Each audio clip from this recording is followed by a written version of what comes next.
Hello, everyone, and welcome to another edition of the Royals Rundown podcast presented by Royals Review. I am Jacob Milham, joined on this Sunday evening by Jeremy Hokius Greco. Jeremy, happy Sunday, friend. Happy Sunday. It was that ninth inning was about to not make it a happy Sunday, but alas, here we are. If that ninth inning had finished the way the White Sox wanted it to, I might have been ready to turn in my Royals fandom card and just be like, you know what? They got swept by the White Sox. They could have won all 3 games. They lost all 3 games. I'm done. Yeah, we're going to talk about that a little bit more on this episode. Was this series loss the new low point for the Royals this year? But we do have to talk about Jack Caglianone heating up, and I think that we have to talk a little bit about Salvi and some other folks that people are talking about on the Royals. But before we get to all that, make sure you go check out royalsreview.com, create an account, join the comment community over there, and catch all the great work that goes on at royalsreview.com. You can also follow them on social media on Twitter, Facebook, Blue Sky, Royals Review. Look for them. All right, Jeremy. So we're coming to this about 15 minutes after the final pitch in a Royals 7-5 victory. It should have been a lot more decisive of a victory. It was the Chicago White Sox had the game tying run standing on second base when it was all said and done. So it was a lot closer than it felt like it should have been. But Royals avoid the sweep. I mean, that has to be worth something, right, Jeremy? Yeah, it's always worth something. A win is always worth something. Yeah. But as I was kind of alluding to a little bit earlier, to lose 2 out of 3 to the White Sox, even on the road, even as they've looked like a better team lately, they did take 2 out of 4 from the Tigers. So they split that 4-game series. Is just, it's not really acceptable. Yeah. The Royals, everyone talks about how the Royals don't beat the good teams. They just feast on the bad teams. Well, they gotta at least feast on the bad teams. Yeah, exactly. And yeah, right now the Royals have a 5-2 season series lead over the Chicago White Sox. But, a 4-game sweep, and then they go to the Southside and lose the first 2 games, I would say, fairly decisively. Like they felt like they felt like one-sided games. I'm not saying They didn't feel like one-sided games to me at all. Really? The Royals, from my perspective, the Royals should have won every game they played on this road trip. But they're sitting here 3-3 on the road trip, And that's been a thing, I think, has been a running theme for our podcast the last few weeks is, boy, the Royals sure did play really close games. They were really in it the whole time, even though they lost 2 out of 3. How much longer is that good enough before you have to actually win the games? You can't just be playing really close. You got to be in them. Exactly. Jacob, when I was a teenager, I played a lot of tennis. I loved playing tennis. I wasn't great at it, but I was better than people thought I would be, especially my opponents. And one summer, I played in every local tournament in the Overland Park area that I could get to, in the Overland Park, Kansas City area. I must have played in at least a dozen different youth tournaments. And I played really close games every tournament. And how many tournament matches do you think I won, Jacob? I won 0. I won 0 tournament matches. But I played really close, Jacob, so I advanced in some of those tournaments anyway, didn't I? Yeah. No, wait, you have to actually win. You can't just play a really good game. And that's kind of where the Royals are right now. That's what it feels like, but the Royals certainly feel like a team that is 34-32, right? They were playing the Chicago White Sox today, threatening to fall to 500 on the season, which, it's a spot that many teams would love to be in. But when you're a team who has postseason aspirations like the Royals do this year, falling to 500 in early June is not a good sign for how the overall season is going to go. And yeah, you're right. We've had that conversation many times. I wouldn't say rationalizing a Royals loss, but trying to find positives in a Royals loss. And yeah, that's over the entire season, over the entire postseason. If they make it there, playing close isn't going to matter if you don't win. Yeah, like that's how World Series championships are won. is by winning, not by playing close. I mean, if that was the case, then we would have been talking about the Baltimore Orioles winning the wild card series last year. Like they played it close. Should they have advanced to the ALDS instead? And I don't know. I wouldn't say distraught. I was pretty frustrated with Saturday night's loss. Yeah. Granted, it was 4-1, but that was, Michael Waka, he had a couple of blemishes, but he pitched a good enough game where the Royals should have won. And this is where I'm coming from the Royals. This is one of the places I'm coming from where the Royals should have won every game.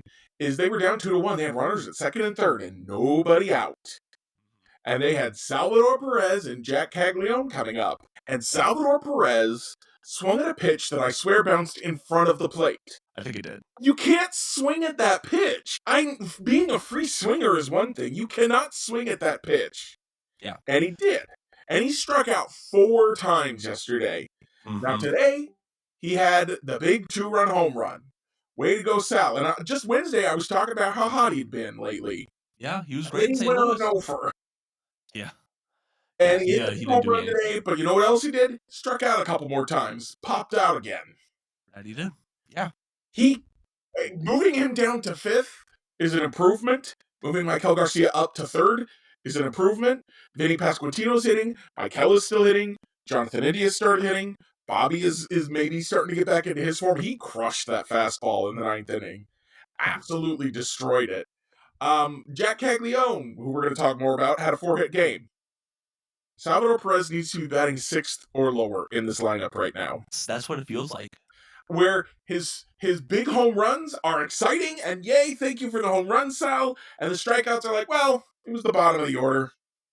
We weren't going to probably score a run there anyway. Yeah, that's it. And when Kyle Isbell bunts his way on, or Jonathan India takes a walk, we have a whole bunch of guys coming up after them that can drive them in. Because the Royals in the Cardinals series, this is what we didn't get to talk about, because the second 2 games of the Cardinals series were Thursday.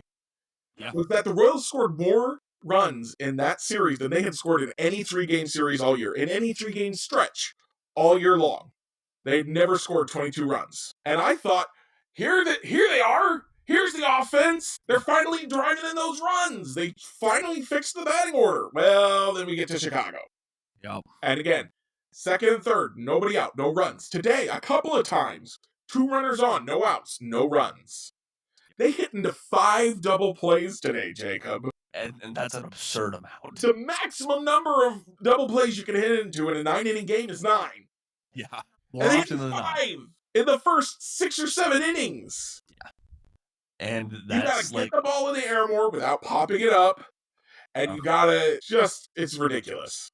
Yeah, they were 0 for 10 in the first 2 games of the series with runners in scoring position. And they, like this. And they had a couple more overs today. Yeah. Where they finally got the big hit from, who was it that got the hit that drove in the first run? Jonathan India. I believe it was after Salvi's home run. But here's what I'm getting at. So, there's always selective communication, right? Like if you want to try and rationalize something, you promote one aspect of it while trying to overshadow another bit. So often we hear about the Royals' batting average, and their batting average is good on an overall league scale. They had a whole bunch of hits today. Way more hits than the White Sox did. Yeah. They still almost lost. But, the batting average, conversely, hasn't been great in runners in scoring position. I was like, okay, it's tied for 23rd. Like, it's not good, but it's not the worst, right? And then I go and look at OPS, the thing that kind of really establishes keeping the line moving and keeping the line moving meaningfully. And the Royals have the worst OPS this year with runners in scoring position. Like, they can get a guy on first all they want. They can get a guy to second all they want, but they can't get him past that. And that has come back to bite them in the ass so many times this year. Runners at first and second, they're not driving them both home with a double. They're only getting one with a single. Yes. At best. Yeah, at best. So it's really frustrating. And this isn't something that that I don't think you can excuse away, right? Especially with number one, how good the Royals were at it last year. I think they had like the fifth most productive offense when it They came to had runners in scoring three position. 100 RBI guys. I'm going Yeah, to give Vinny the 100 RBIs. I'm going to give him his 3 missing RBIs for the month he missed. he missed a ton, but he got robbed. And then That's a lot. it Three guys getting 100 RBIs is a lot of guys getting 100 RBIs. yeah. And but my second point is when Quatrero came to lead the dugout, there was a lot of talk last year about situational hitting. And I felt like that was going to be the thing that really turned things around in 2024, and I felt that it did turn things around, and it just hasn't shown up at all in 2025. And I will take a little bit of a shot at Quatrero and Vinny Pasquantino as well, because I listened to their post game comments on Saturday, and both of them said something to the effect of, stats with runners in scoring position is a very volatile thing. It's a very volatile stat, and I get it. It's It is. scenario based, but we're not complaining about a team that is top 5 with runners in scoring position having an O for game. We're complaining about a team having an O for game when they are clearly the worst in all of baseball. Like that's where we're coming from. That's where the frustration is coming from. And it's founded. It's not just a one of those one-off fan gripes that is like, "Oh, well, like come on, let's be realistic here." No, being realistic is pointing out that the Royals suck in with runners in scoring position. Like that's just what it boils down to in my mind, Jeremy. Yeah, and then you have things like Friday night's disaster, with Yeah. your number 3 hitter, the best hitter on your team by OPS, by every stat you can measure, other than expected, I guess. What are the expectations for these guys? He's the second best hitter on the team. Right. Your number 3 hitter, and you have him try to sacrifice bunt in the 8th inning.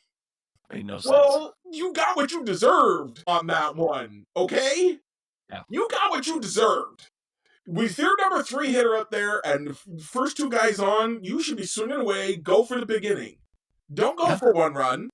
Your bullpen, I don't know if you've noticed, but he is down to E. It is. Not even E, it's E. Singular, not Right. plural. Now, good news, sounds like Lucas Erceg will be back this week. Yeah, that's what it sounds Trevor like. Richards will go when he comes back. So that's your good news. Other good news, for if you're looking for some glass half full stuff, they had 4 multi-home run games on this trip. They had, I think, 3 the entire season before this. Hey, that is pretty impressive. So the dingers are starting to come. They are. And with the dingers will come runs even without runners in scoring position. You gotta have probably more runners on for those. A lot of those home runs were solo shots. Yeah, and that's what I remember them showing that during the broadcast a lot, is the Royals had like the highest amount of their home runs being solo shots in baseball. And I hate to be selective because a home run is better than no home run, but it would be nice to have a few 2, 3 run shots at least. I don't know. It's good on for having the multi-home run games. This was a very disappointing series after seeing what they did in St. Louis against a much better pitching staff. I thought for sure after watching them play the Cardinals that they were about to go on another hot streak. And I figured Chicago was the perfect team to face to really ramp up that hot streak before they had to face the Yankees this week. Exactly. And that didn't work out. Now, that doesn't mean, because again, they were getting hits, they were getting home runs, they weren't getting wins. So, can the hits and home runs keep coming, but only let's sequence them a little bit better against the Yankees, and let's take 2 out of 3, let's sweep that series, and then you feel completely differently about this team in 4 days. Exactly. Next time that we could be talking on this podcast, the team's outlook could just look insanely different. And I am looking forward to their. That's the problem with being around 500. If you lose a couple games and the sky is falling, you win a couple games and the world is your oyster. Yeah. And I think that they have the best 3 pitchers that they could have to start off against the Yankees. We'll talk about that series a little bit more later on. But here's some of the numbers that I think matter. Number one, Royals this season, now they're 6-1 when they're at the risk of a sweep. They've only been swept once this year by the Yankees, like we said before. That's a good thing in my mind. It's great. yeah, It's the good teams don't let 10-game losing streaks happen, and if you don't get swept, you don't let a 10-game. You never lose more than a couple in a row. right. And here's a question for you, Jeremy. So if I told you some of the other teams that have lost a series to the Chicago White Sox, if they were good teams, would you would you care? Really? I pointed out that the Twins had lost a series to the White Sox. Yeah. On the series preview. I mentioned earlier in the podcast the Tigers split a series with them. The Rockies swept somebody. Who did they sweep? Was that a good team? Huh? The Marlins. Okay, they were so a better team, not a good team. But who else have the White Sox taken a series from? I mean, they've taken a series from the Astros, who I think are leading their division. Yeah. They're 3-4 against the Red Sox this year, who are a better team, not a great team. They're under 500. I don't know if I count them as a good team. I count them as a talented team. I got stuck too much on the Astros because that's kind of been the. Well, and the Twins. They did take a series from the Twins. And then they split with the Tigers. What was that last week? Bad teams. The White Sox, the 2025 White Sox are not the 2024 White Sox, which is a point I tried to make in the series preview, and apparently I didn't pay attention to myself. Apparently not. But still, they're not good. No, and you should take 2 out of 3 from them. Yeah, you should. But even on the road. And I guess the other good news is I would very seriously, the Royals have been kind of making one move a week. Been a week since they called up Jack. Yeah. Michael Massey played in, 2 games on the road trip? 3? I think he played in 3, if I recall correctly. He's not going to be on the roster Tuesday. No, I wouldn't trust him to be. And the more important thing than him not being on the roster is him not being in the starting lineup. Though him not being in the starting lineup is how you get Nick Lofton into the lineup, who hit into 2 of those double plays today. Yeah, but I trust that to be an outlier for Lofton. Like he was pretty solid ahead of today's game. And he does have, it's a small sample size, but even after today's game, he has a 748 OPS. I'll take that from a versatile bench. Yeah. And John Rave went 0-for-1 with a walk today. He's got a 633 OPS. He's still got room to improve. I mean, he's right up there with Drew Waters, 678, Mark Hanna, 637. It's not a good OPS, but it's not backbreaking like the OPSs that we've seen from Renfroe, Melendez, and Massey. And they're part-time guys. Meanwhile, Caglianone got his OPS all the way up to 560 today. Hey, that's pretty good. But his batting average was 056 coming into the day. It's now 240. So, hey, that's pretty valuable, huh? And those balls are going to start flying out pretty soon, I think. Yeah, they are. I thought that double up against the wall was gone. Well, I thought that one was gone for sure. I was so excited. Before we get too much to Jack, I do want to talk about one guy that it was just absolutely backbreaking today. That was Trevor Richards. Yeah. It was like, how differently would we feel about this series if the Royals had left Rate Field with a 7-2 victory rather than eking it out a 7-5 victory? I don't feel any differently because I know that Trevor Richards is not going to be on this team for long. He is literally only on this team right now because they needed bullpen depth after the week. And that, I do want to start questioning J.J. Piccolo and Matt Quatrero a little bit, but let me finish what I need to say about Richards first. Okay. His outing to me doesn't matter. The Royals still won, and he's not going to be on the roster in a week. He's probably not going to pitch again outside of a blowout. I mean, he's only pitching today because it was a blowout. Correct. So I'm not concerned about that at all. Okay. If the Royals had lost the game because of Trevor Richards, then I would feel differently. But they didn't. So I don't feel differently about this win than I would have had he not pitched and they'd gotten 1-2-3 in the 9th inning. And I want to clarify this because I don't want someone to misconstrue what I'm saying here. I am not saying that was the wrong situation to put Trevor Richards in. That was if you have a mop-up guy, that was mop-up duty. Like we would have seen Matt Sauer in that 9th inning if this game had happened in early 2024. That was the right spot to use him in. He just didn't produce. He didn't perform well. Being a mop-up guy doesn't mean you can put everyone on base. Right. You have to get some outs. Come Which is why on. Trevor Richards will perhaps be seeking opportunities in the Border Patrol by the end of the week. Perhaps. I mean, with a 36 ERA in 2 games this year. He's not been good in a minute. He's been bouncing around. I think he may have had his last chance. Yeah, that might have been it. But we'll see. Hopefully, they get home tonight. They get back to Kansas City. They get a day of rest before the Yankees come in. Hopefully, we see like a good. I want to see a couple of roster moves at least. You detailed like the two that I think feel very certain is Michael Massey getting demoted to AAA. Question is who they call up, and that'll be interesting. Yeah, I don't want to say there's a few options there. There's two. Well, so who are the two that you have in mind? You can recall Kevin Biggio. I have no idea what he's doing in Omaha. It doesn't matter. He's gonna be a guy that you call up. Well, okay, so I guess you have three. You call up Kevin Biggio not because he can hit, but because he can play defense. And you're not gonna play him if you can help it. He's gonna be on your bench.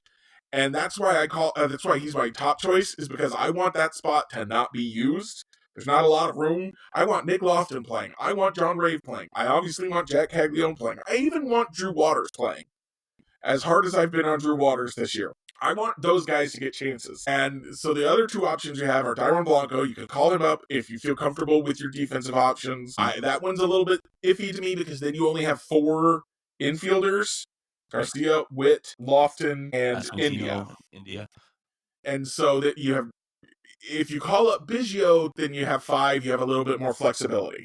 Yeah. But especially because India and Garcia can end up playing in the outfield. True. And Lofton can end up playing in the outfield. And so then you're doing weird things. It's like, well, you can't pinch run for this guy or pinch hit for this guy because you don't have fielders to cover positions. So that's why I lean towards Kevin Biggio, but you could call up Dairon Blanco if you think that pinch runner can help you now, that the offense is clicking a little bit better. As bad as it was in Chicago, they still got a lot of hits. They were hitting really well in St. Louis. They were hitting home runs. So, and then, of course, the third option is who everyone wants, is Cam Devaney, and he's my least favorite option because I just don't think, as much as you can mix and match everybody right now, I just don't think you want to mix and match that much. Yeah, that does seem like a lot of mixing and matching. The fourth option that I want to present stop him from playing Massey when I didn't think you should be mixing and matching him into the lineup. But so here, I was going to bring up a fourth option. I still have it set up over here, so I do want to circle back to that. But here's something I want to talk to you because I need to externally process it. I don't understand the point of having Michael Massey as your designated hitter in 2025. His value is at second base. It is in the field. The way the Royals have used the designated hitter spot this year makes me believe that Matt Quatraro thinks that if you tell him he's the designated hitter, he will hit. Because Kevin Biggio's been the designated hitter a lot this year too. Yes. And he should not be the designated hitter. His value is in his defense. Right. And I'll say, Bobby being designated hitter today didn't set off any alarm bells in my mind because I was thinking, okay, it's a Sunday. You give the guy a little bit of rest. You give Michael Garcia some work at shortstop, a spot that he hasn't played at in a little bit, and you want him to be your emergency option. You want him to be ready. So why not give him a Sunday start? This team has to have Bobby in the lineup every day. It does. And last year they only got him, I think, 2 DH games all year. They need him in more DH games. Michael hitting means that you feel comfortable moving him over to shortstop. And you've got Nick Lofton who can play third base. If you call up Biggio, you've got him who can play third base. Jonathan India could stand over there, but I think they're done with that experiment. And he's not, I think we have to be honest, he's not been great at second base, but he's looked competent since that first awful week. I think him and Bobby are still, their chemistry is still developing. They had a really flashy play in that 9th inning to get the second out.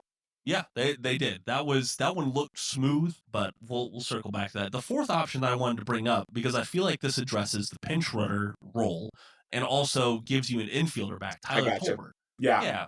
As soon as you said that, I was like, oh yeah, that guy. Yeah, no, actually, Tyler Tolbert might be the perfect guy to call up for the reasons you just outlined. And I will say this. So when he was called up to the Royals, number one, he didn't get a whole lot of batting opportunities, but he didn't produce in those batting opportunities. So no one was really caring. But he also wasn't like lights out at the plate in Omaha when they called him up. So I was like, okay, well, he's just a little overmatched right now, but he's speedy, so he's good. Now, right now, his OPS in Omaha is up to a respectable 758. He's getting on base a lot more. Like, I think that he has turned a corner at the plate up there in Omaha. I'm not saying that he's going to turn a corner at the major league level batting, but he's a guy that I think, I get it. He's a right-handed bat. You would love to have a left-handed bat that could fill that role, but he's got elite I speed. mean, the He'd be a left-handed great bats pinch runner. can't hit, so That's the issue. it doesn't. If the guy you're calling up, none of these options other than Devaney can hit. So it doesn't matter which side of the plate they bat from. All right, there you go. And stolen. He had 6 stolen bases. Wasn't caught stealing once. Yeah. So as a pinch runner option, he looks better than Dairon Blanco right now too. Right now he does. Yeah, Dairon was having a little bit of a rough go. And he could play all over the infield and outfield. Yes, that he So can. yeah, Tyler Tolbert. That's the guy. There you go. There you go. Stamp it, ship it, whatever we do with that. Send that in. Tyler Tolbert for Michael Massey tomorrow. Hey, I think that would be lovely. And he's already on the 40-man. Right.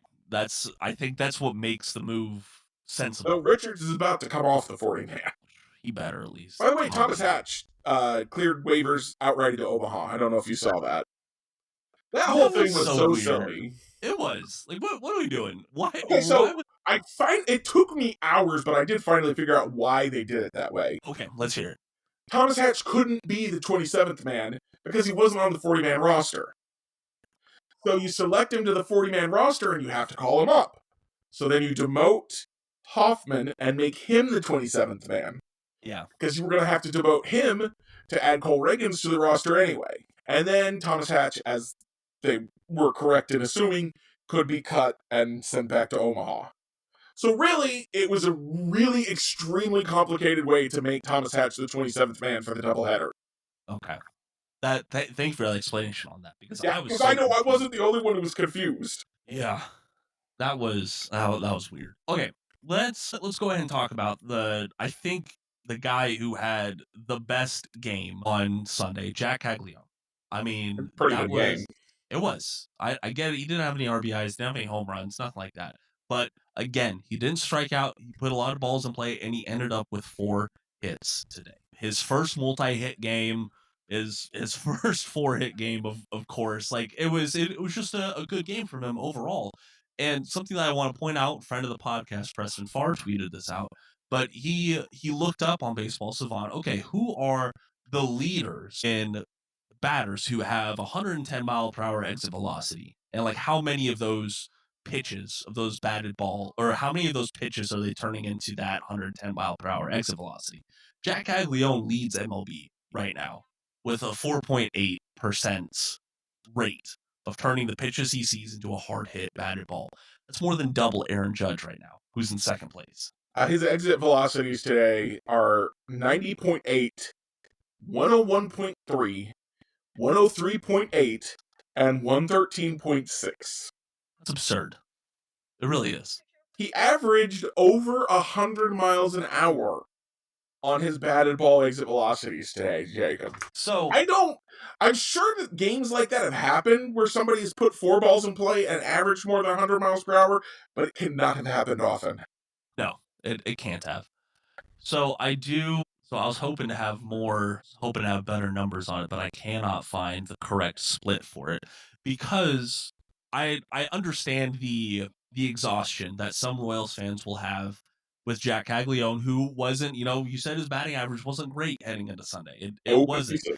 Yeah, but I don't think anyone was really worried about it because of the exit velocity stuff. And I know some fans are a little tired of hearing that reason as the reason, but it's proven that hard hit balls have a better chance of turning into hits, right? Yeah, I had a discussion with someone on Blue Sky earlier today who was like, this belief in exit velocities and that things will turn around if you just keep hitting these high exit velocity balls is just, it's killing this team. I'm like, this idea has existed, and this is an article I may write later. Yeah. This idea has existed forever. Exit velocities just give you a number.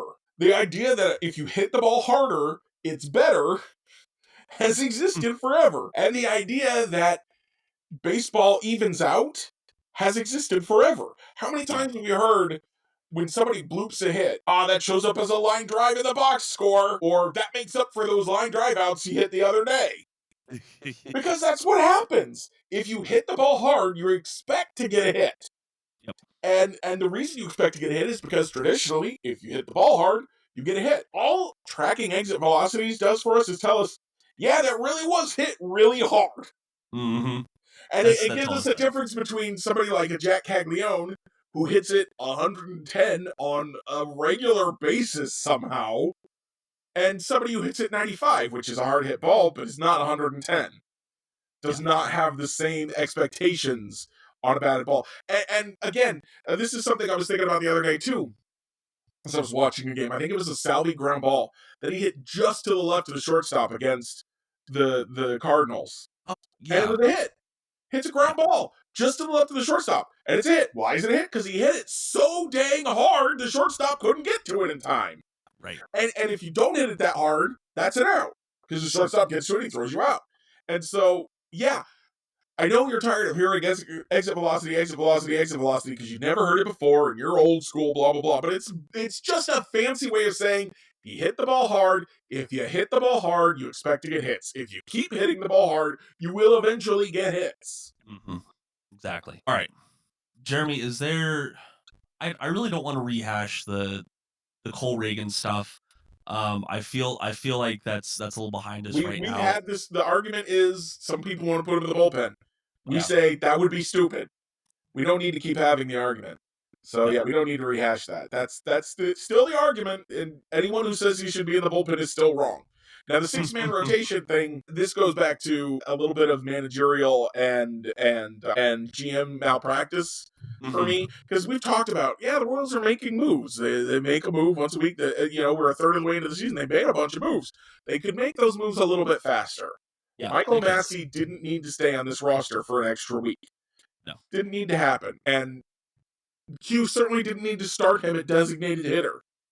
Didn't need to happen. But another kind of malpractice thing to me is this idea, even as we watched Michael Lorenzen pitch an absolute gem today, which is going to get overlooked by the fact that he was losing for most of the game, and that the Royals almost blew it at the end. He pitched a gem. He gave up one hit today. It was a home run, but one hit. In, what, was it 6 innings he pitched today? Yeah, 6 innings. And whether it was 6 or 7 or even 5, one hit. Good game. Very good game. But the 6-man rotation, especially as they're playing 13 out of the next 16 days or something like that, a lot of off days. Is it your bullpen? And your bullpen was a problem earlier this week. It was a problem in the doubleheader.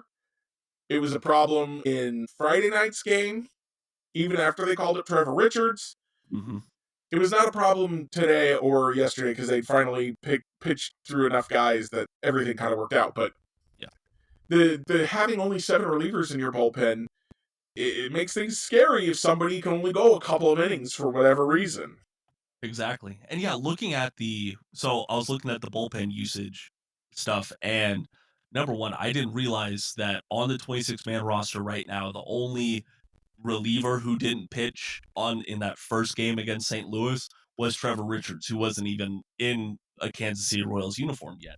Everyone pitched, but everyone also pitched like a ton of pitches for a reliever, I would say.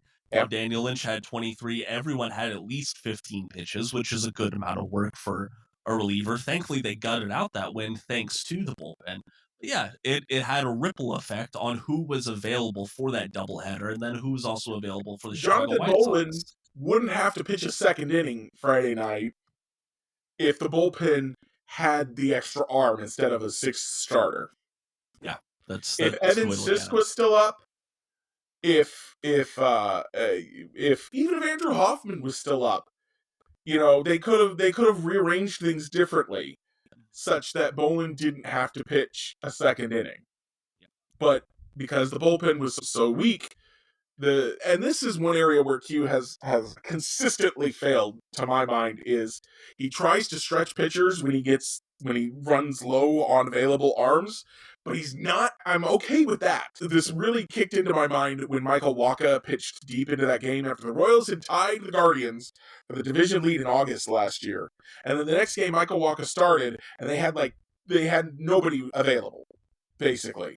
I think they had Urseg would have had to be pitching in his third straight day, and maybe one other guy was available. And so Michael Wacha was like, hey, you're not pitching great, but you're getting the outs. Go out there for one more inning. And that's fine, but you have to be ready to pull him immediately. Yeah, quicker hook. I know you don't want to use Urseg, but you're gonna have to.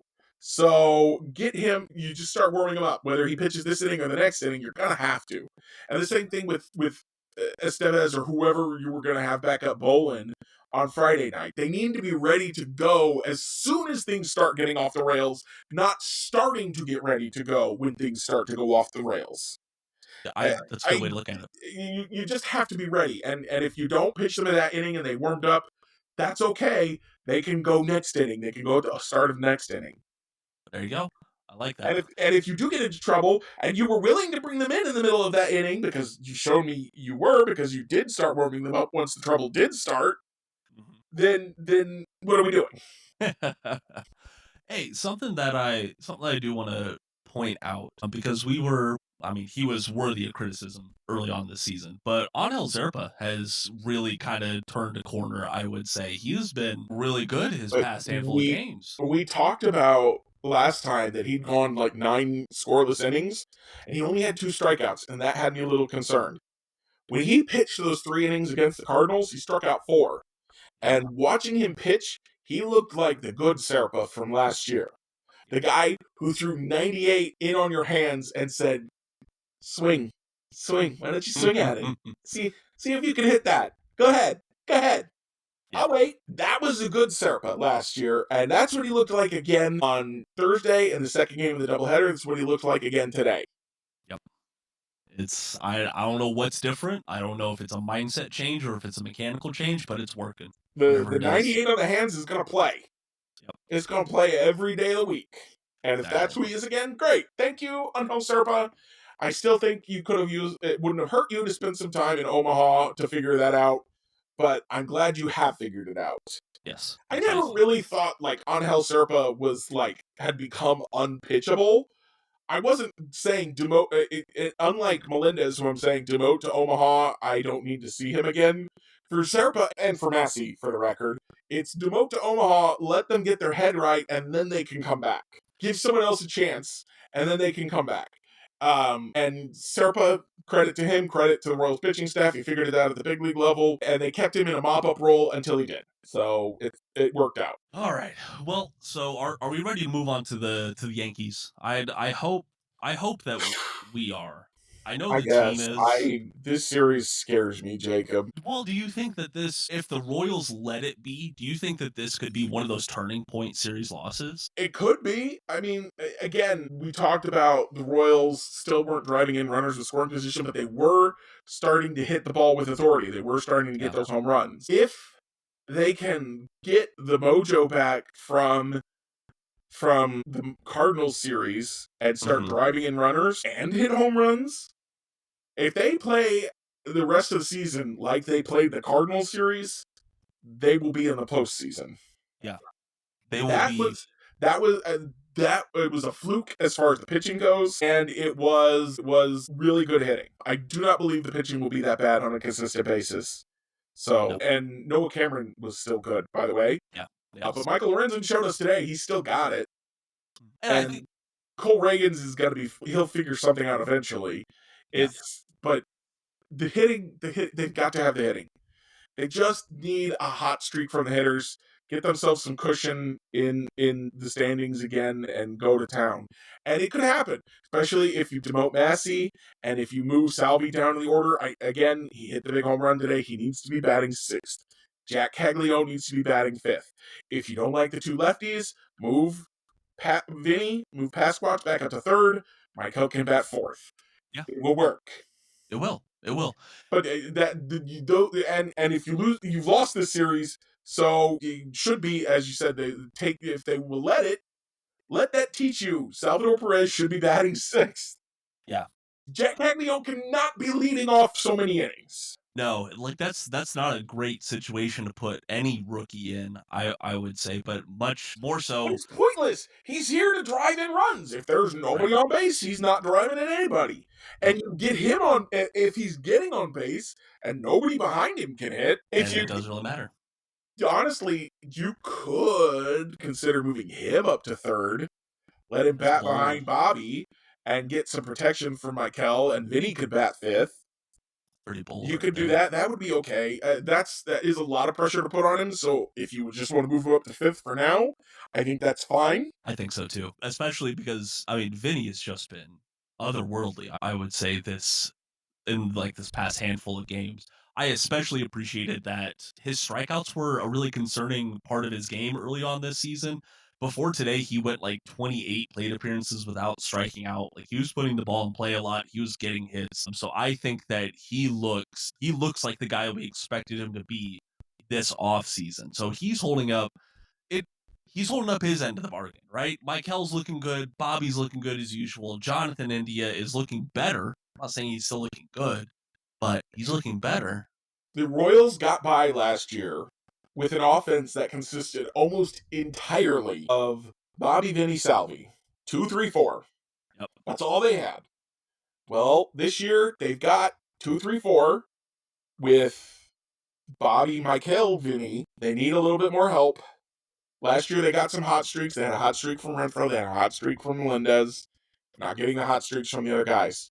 Jonathan India has quietly been producing. I'm going to pull up some numbers that I think will surprise you, but I'll get to those in a second. But then if you move Jack up to 5, you've got 1, 2, 3, 4, 5. Yeah, That should be sufficient with this pitching staff. and That, I think and you just have to. You just have to. yeah, if it doesn't work at that point, then what are we doing?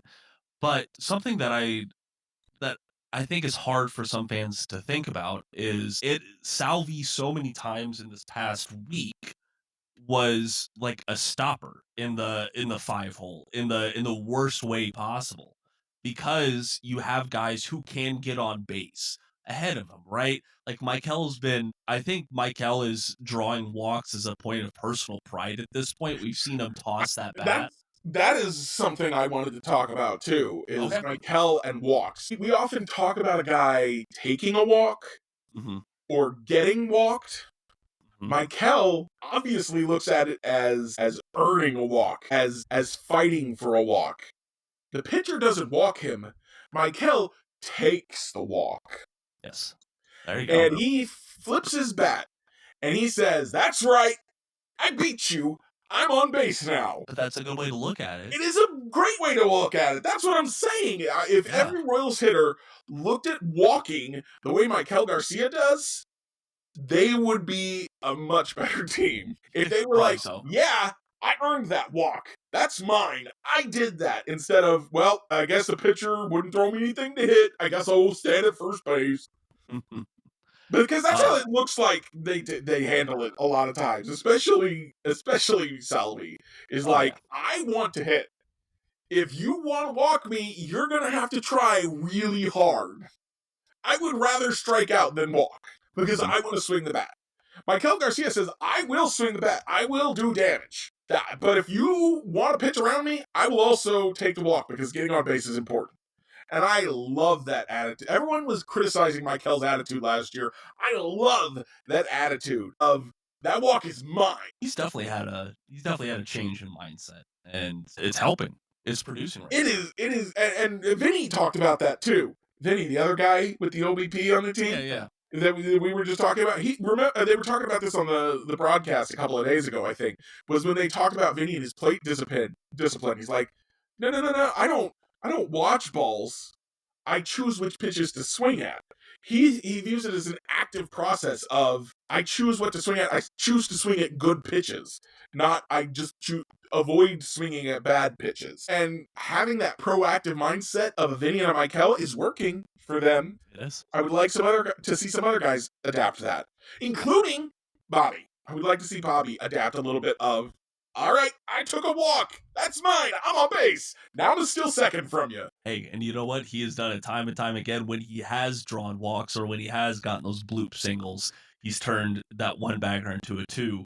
But just with his he's legs. also swung at a lot of pitches this year. He has. I think that's a discussion for another time. Did you pull up those numbers on India? Yeah, they weren't as surprising as I was hoping they would be. He Okay. has an 88 WRC plus over his last 10 games, Okay. which isn't bad. It's the big surprise for me, I think, is the 319 OBP with a 295 batting average. He's barely walked over the last 10 games.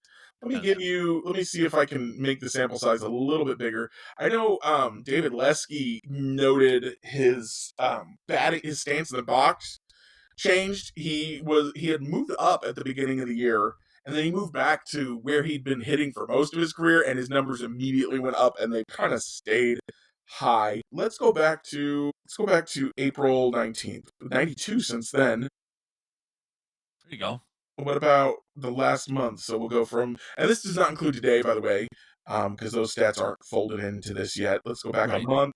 81 WRC plus with a 255 batting average, 317 OBP. These are not perfect numbers, but they're a heck of a lot better than what they were getting out of the leadoff spot last year. Yeah, or even earlier this year, And because India had some bad cold streaks. I think those numbers will continue to go up as the season goes on. And everybody else starts hitting. I think India will start hitting as a consequence of that, because I think Michael was in a bad place last year for a variety of reasons, including mechanical. It looks like he had a leg kick last year that he switched to a toe tap, and I've talked about it on the broadcast a bunch of times. And his timing has been much better. His swing has gotten flatter so that when he lines it to the opposite field, it stays down instead of hanging up for the outfielders to catch it. And then he can also pull it in the air and get hits that way too. So his trajectories are much better than they were last year. And I think Jonathan India is the type of hitter where he's struggling a little bit, but it's not that there's a flaw, it's just that it hasn't quite clicked yet this year. And I think it will. There you go. Alrighty, Jeremy, let's go ahead and move on to the Yankees real quick, because I want to start off with this quote from Jack Caglianone. I didn't want to do that. I know. But the Royals obviously are rookie Jack Caglianone saying, quote, "It sounds weird, but I'm more excited for that than I was for my major league debut," talking about his home debut against the New York Yankees. So if you haven't purchased a ticket for Kauffman Stadium Tuesday night, I highly suggest you at least go check out the price to see if you can afford it. I remember even when Vinny debuted, like, that was a hot ticket. People wanted to be there. I can only imagine how hotter it's going to be for Jack Caglianone's debut. Could they sell out? Think they on a Tuesday night? I think Probably they could. not. I don't know. They might be able to. It's the Yankees. We all hate the Yankees. It's Jack Caglianone. I think they could sell out. I know you're the guy who is always like, you should be buying more tickets, people. Why aren't people doing better at showing up to these games? I'm never going to be that guy. I would rather watch the game at home. And I know, parking is expensive beyond the price of the tickets. So if you don't want to show up to the stadium, I don't blame you. But it would be kind of cool. If they, even as a home viewer, the atmosphere of the game is always different when the home stadium is full. So I wouldn't hate it if a lot of people bought tickets and showed up. Hey, if it's an exciting Royals win, that makes it well worth the price of admission. Hey, a random thing on parking, Jeremy, because I knew I wanted to bring this up to you. So, Honey and I, we went and saw Post Malone up in DC on his tour. It was great. It was a great show. Absolutely loved it. I'm always surprised when I hear a Post Malone song. I'm like, that's a Post Malone song? And yeah, he played. It was much more of a heavy metal vibe than rap. The last song I heard was like a country sounding song. Yeah, that's kind of been his new Goob foray. just does everything, I guess. He does. I need to listen to more of him, because I think he must be way more talented than I think people give him credit for, just because he's got face tattoos. Right. So, but how that relates to parking is, Katie and I didn't think about parking. Oh no! It was $80 for parking. Man, I've never paid $80. I paid $30 for parking once, and I thought I was gonna die. Well, apparently that's just like the going rate for a Commanders game. Apparently it is just like that high of a price for the NFL season, for any events that are Why there. is it so hard to just have an open space to park my automobile? Apparently it's really hard. And it can't be that expensive. They're in Why DC, are you apparently. all gouging us? Please stop it. Give me public transit already.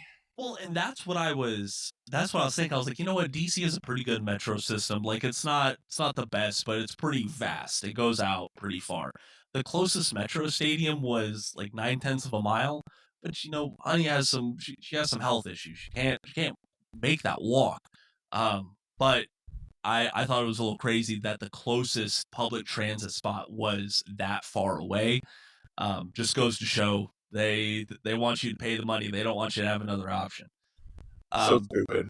it is. But let's go ahead and get on to the Yankees. So if y'all don't know, the projected or the probable starting pitchers, Noah Cameron, Chris Bubich, and Seth Lugo, In that order?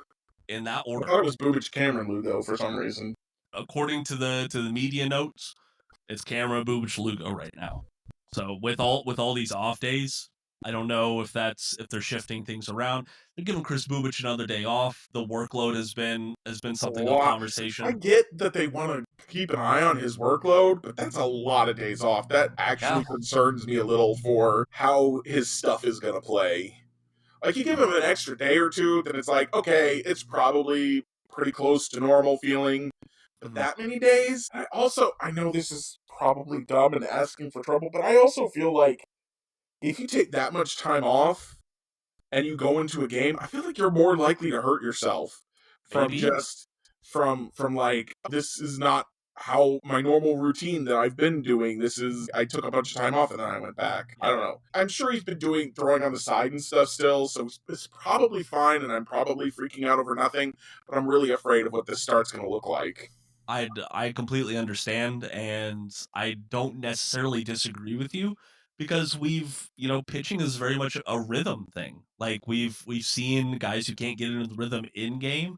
Well, out of game is still the same thing. And baseball players are very superstitious folks. They have their processes. They have their routines. I mean, Zach Greinke is the best example of that in a Royals uniform that I can remember. It's I don't know how it's affecting him behind the scenes. I don't know how it's affecting what he is doing on his off days, right? Like, I don't know those routines. Only the team does. And I just hope that he's not completely shut down because if he is, then that's a little bit more concerning in my Yeah, mind. that would be stupid. They're not doing that. Yeah. But all in all, the Yankees right now, all their probables are listed as TBA, so I don't have anything on that front. Let me see who pitched today.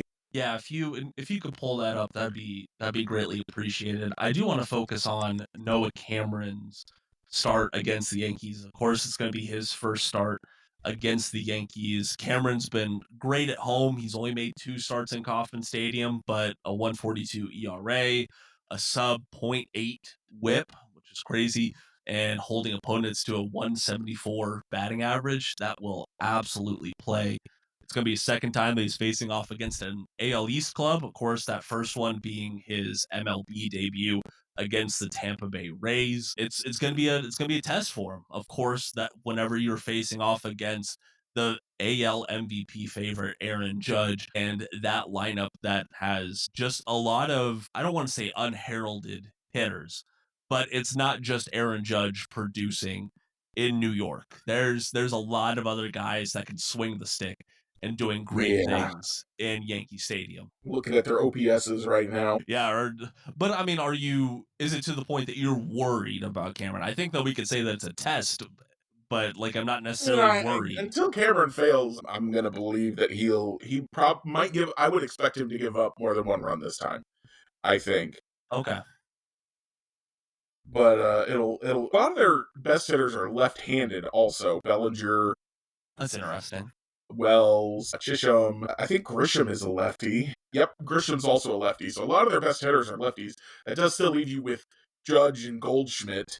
And Dominguez is a switch hitter. I think Volpe didn't he just go on the IL or something like that? If I recall correctly, yeah. So, he's a right-hander, but you don't have to worry about him as much. LeMahieu is not hitting well, and he's a lefty. So it might no, he's a righty, excuse me. But it might work out just with all the lefties. You just got to work around Judge and Goldschmidt. Yep, But we'll see. that would be nice. Let's see here. Yeah, I'm really By the trying to way, find their. Go ahead. Rodon is scheduled to pitch tonight. Yep. Yarbs pitched yesterday, so those two guys are probably out for this year. Well, Yarbs, I guess, could pitch. No, he could. Yeah, he could pitch Thursday's game if they wanted. Mm-hmm. But I don't know why they'd want to. He gave up 8 runs in 4 innings. Seems like the guy you don't want to get a start as fast as you possibly can. Ryan Yarbrough is Yarbs, the former Royal. And he's been very good at points for the New York Yankees right now. He was kind of a swingman in-betweener with the Royals. He's not that right now with the Yankees. So Will Warren pitched Friday. He's been very good this year, though he did give up 4 runs on 5 1/3. Actually, his ERA is now up to 5.34. I know he got a Tops Now card in MLB The Shows because he was pitching so well, or a spotlight card, but that's not a good ERA. I don't know, but he would be on pace to pitch Thursday's game. Okay. Let me keep going back through here. And then Wednesday's game would be Max Fried, who shut out the Guardians for 6 innings in his last start. That'll be tough. If that's who they pitch. It sounds like they're thinking about reorganizing things. And then the game before that was Jason Schmidt, who gave up 3 in 5 2/3 to the Guardians. He has a 4.04 ERA, so he's been pretty decent. So it's easy. They don't have to face Rodon, who has been one of their better pitchers this year. But if they have to face Fried, that'll be tough. Warren, Will Warren, whatever the heck his name is. I too many first names. He could be tough. It's hard. I need to look up. I don't know as much about him as I guess I thought I did. I don't know hardly anything about him. Yeah, and then Schmidt is kind of a mid-rotation guy that's like, yeah, he's pretty good, I guess. Yeah. He's solid. I'm going to look up some stuff about Will Warren. You talk. Okay. So, of course, if you don't know, New York Yankees, I mean, their pitching is solid, but it is their lineup that will do the most damage against you. Right now, they lead all of MLB with an 807 OPS as a lineup. And of course, that's really led by Aaron Judge, who is having another MVP caliber season. Over there, I was looking over their last 2 weeks, a little bit bigger of a sample size, 738 OPS, not too far off of that pace, but still they rank 6th in MLB. The Royals rank 7th in OPS in that same span. So hopefully that is a good sign. They have cooled off a little bit as of late in the past week or so, but they've also been facing some solid teams in the Guardians and in the Red Sox. I don't know. I'm looking at this from a series level, right? Because I'm not going to be disappointed I'm not going to be surprised if the Royals lose this series, honestly, Jeremy. Yeah. Are you kind of in a similar boat? Yeah, if the Royals took 2 out of 3 of this one, I would be stunned and excited. I don't have a lot of faith in that happening. But, it could happen, I guess. It could. And I do think that if it happens, it's going to be thanks to, Bobby Witt Jr. I think people underestimate how good he's been against the Yankees in his career. He only has 2 home runs, only 9 RBI. Yeah, I get it, but he's got a 338 batting average, a 513 slug against New York in his young MLB career. So that is really good news. Salvi's been all right against the Yankees across his career. Kyle Isbell, surprisingly, has been very good against the Yankees in his career, slashing 294, 345, and 471. So I think the guy who's actually done worse, or the worst, in a Royals uniform against the Yankees is Vinny, which is interesting. Yeah, which is interesting. I don't know if that's a matchup based thing or what, but that's just the reality of it. And I did look up Will Warren, by the way. The reason he got a Tops Now or a spotlight card in MLB The Show was he had his first 5 starts in May. He had a 2.70 ERA, 41 strikeouts, and 26 2/3 innings. Pretty good. But before that, he had a 5.63 ERA in his first 6 starts of the season with 26 strikeouts in 24 innings. And since then, he's made 3 starts with a 10.97 ERA and 15 strikeouts and 2 innings, but also 10 walks. So the walks have just shot through the roof over his last 3 starts. So he could be just kind of a dangerous game of, did he lose whatever he had and he's very vulnerable, or did he struggle for a few games and you missed the window and he's going to come back and be dominant again? Interesting. One thing that I do want to point out, because a narrative around the Yankees right now is they're so successful, or their offense is so good because they're in Yankee Stadium. I get it. That's a freaking bandbox for an MLB stadium. That point has been beat to death by 29 other fan bases around baseball. But their road OPS still leads the AL, second in MLB at 815.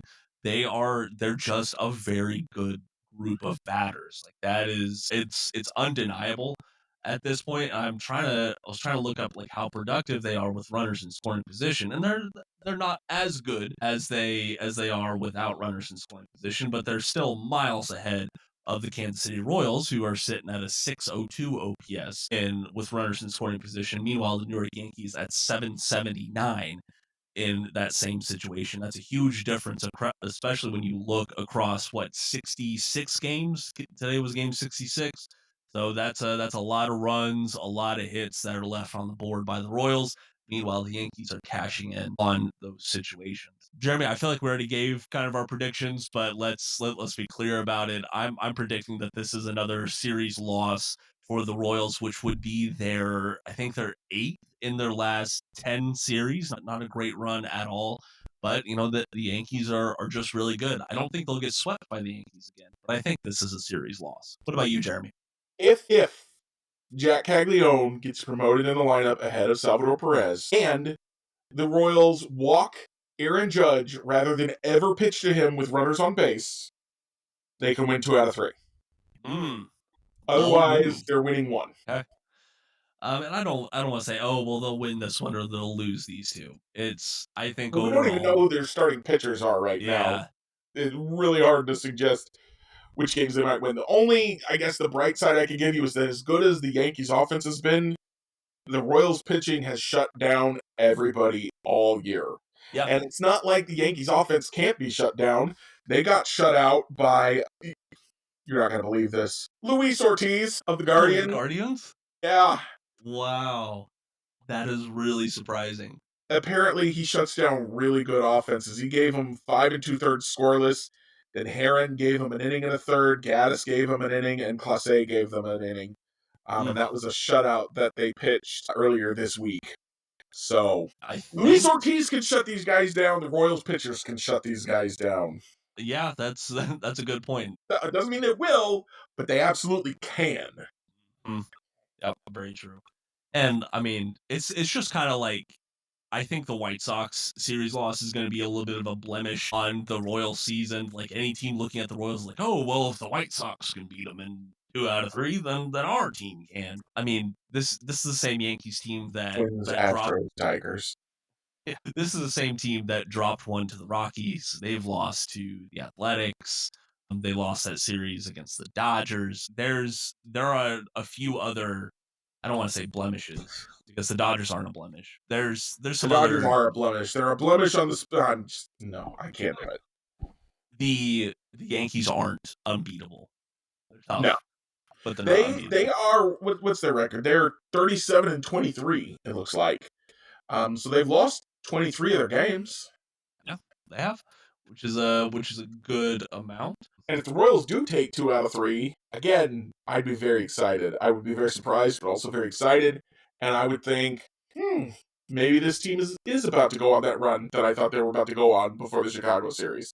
And if as long as they don't get swept, I don't think it's critical. I don't think you take any negative thing away from losing 2 out of 3 to the Yankees. Yeah, I wouldn't take any negatives away. All right, Jeremy, let's go ahead and get on to the reviews this evening. Do you mind starting us off? So I just recently finished Legend of Heroes Trails Through Daybreak, which is the beginning of the current arc in the Trails series. It moves to the country of Calvard, which is a country that's often referenced in the earlier games, but you've never visited before now. Whole new cast of characters. Yeah, there are some returning characters that show up from the other series, but they also overhauled the gameplay, and the new characters and the new gameplay were a welcome refresh for the series. The Trails series is one of my favorite series, has been ever since I picked up randomly Trails of Cold Steel years and years ago now. Yeah, it was a good time. I was very happy to play it. I've got the sequel somewhere in my apartment, and I will play it soon. Though I think next up on my list is Indiana Jones and the whatever that is, that video I forget game, which one that is. Yeah, The Great Circle, maybe is maybe coming so. to my That mind, sounds right. or Blueprints, which is supposed to be a really fun puzzle roguelike game. Okay. Jeremy, for my review this week, are you ready for another Apple TV Plus special? Yeah, let's do it.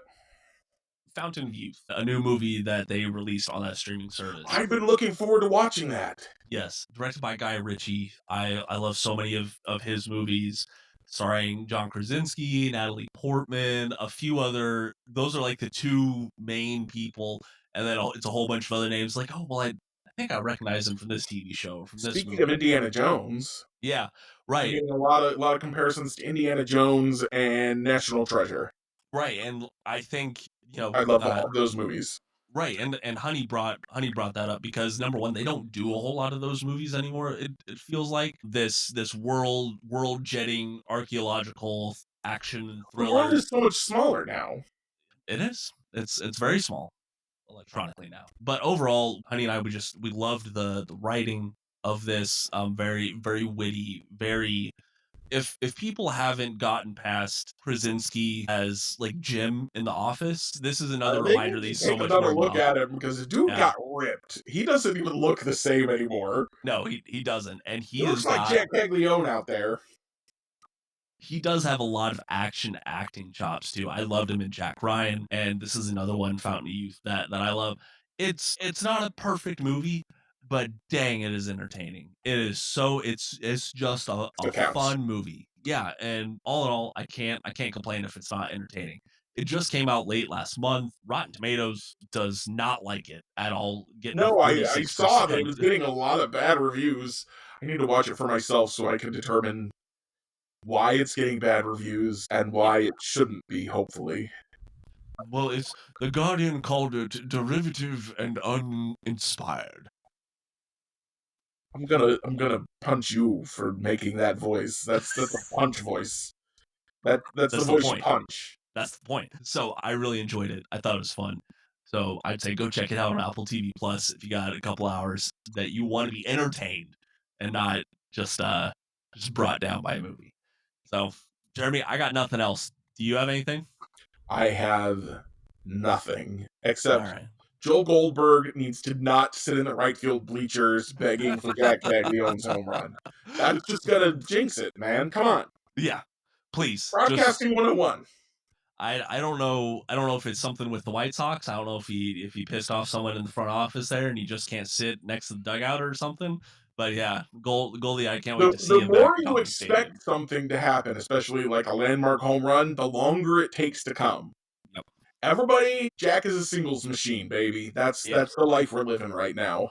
A watched pot never boils. All right. And if you keep watching for that Jack home run, it just won't come. That's all it is. Alrighty, folks, that's going to do it for us today on the Royals Rundown podcast. If you're not following us on social media, if you're not subscribed to the podcast, wherever you're listening to us, we would greatly appreciate you changing that. It supports us. Plus, we're putting a lot of stuff out on social media. Jeremy's Blue Sky, my Blue Sky, our Twitter are linked down in the podcast description below. So if you're on those social media platforms, please go check us out. And yeah, we love being here. We love doing these twice a week for you, but go check out the work going on at royalsreview.com. Something new every single day. The rumblings, the game threads, the game recaps are just the tip of the iceberg over there at royalsreview.com. I am Jacob Milham. They are Jeremy Greco. Thank you so much for joining us. And until next time, go Royals. Jack Wagon!